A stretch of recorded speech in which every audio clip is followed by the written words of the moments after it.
This is a video on the arc tool as per request, and I'm sorry I've taken so long to create this video due to the fact that my mom was very ill. She was 92 years old, and sadly she passed away on the 14th of July. And that is why I couldn't create any videos. So in this video I explain to you the first 4 of the arc tools, and the balance will follow in the next video.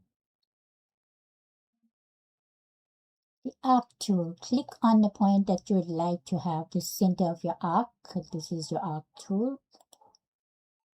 Following the dialog box, you enter your dimensions, and for the radius, 10 centimeters.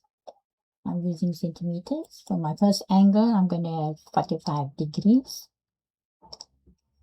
And for my second angle, I'm going to use 90 degrees. Apply.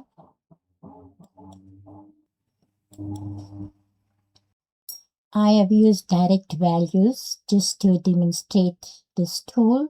However, you could use your dimensions that you had created in your pattern piece.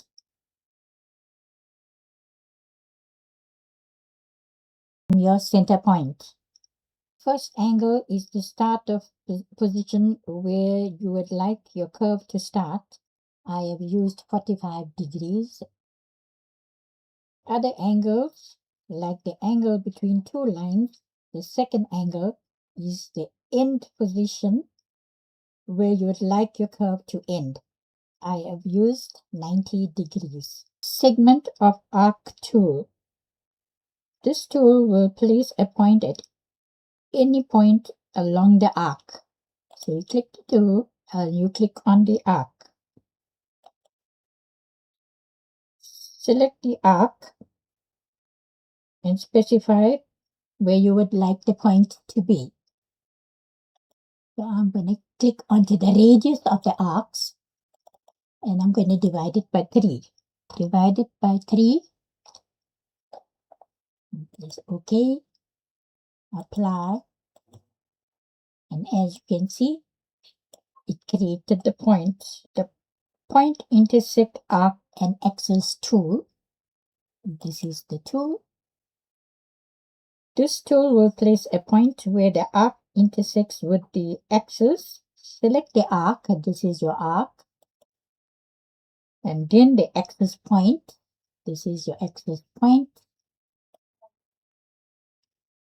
And I'm going to click onto where I want the point, or you can use the formula to do that.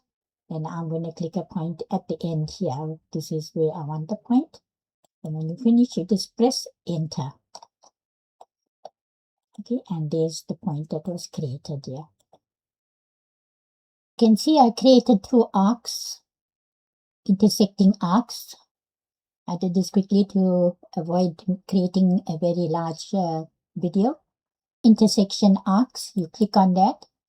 You click on the first arc, and you click onto the second arc, and it will create a point. And here it created a point at the intersecting points. If you want to reverse the point to the other side, you go onto the tool options, and where it says take, you click on the drop down menu and you click onto the second point, and it will move that point to the other side. Depending on where you want the point created. These are the first 4 arc tools that I've explained. In the balance, I will explain in the next video, so stay tuned and follow.